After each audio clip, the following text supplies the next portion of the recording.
कराले कराई छी आगे है गे बोल ना सावन के सोमहारी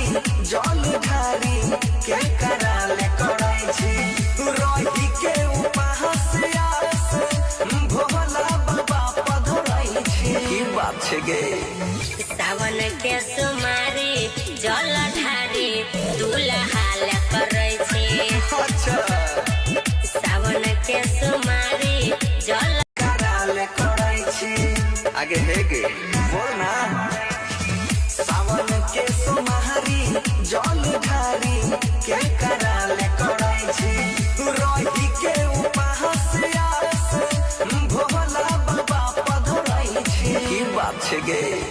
सावन के सोमहारी जल